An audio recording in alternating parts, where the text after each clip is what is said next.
आकृतियों के बारे में बताऊंगी। कल मैंने आपको शेप्स के बारे में पढ़ाया था, जिसमें मैंने आपको त्रिभुज की आकृति, आयत की आकृति, है ना, वृत्त की आकृति और वर्ग की आकृति, मैंने आपको तीनों चारों चीजें हैं वो सिखाई थी या नहीं सिखाई थी?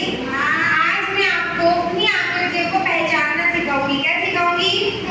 और सभी बच्चों की नजरें ब्लैक बोर्ड के सामने होनी चाहिए। अगर जिसको भी इधर उधर देखना है, टेढ़ा मेढ़ा होना है, तो वो क्लास से बाहर जा सकता है।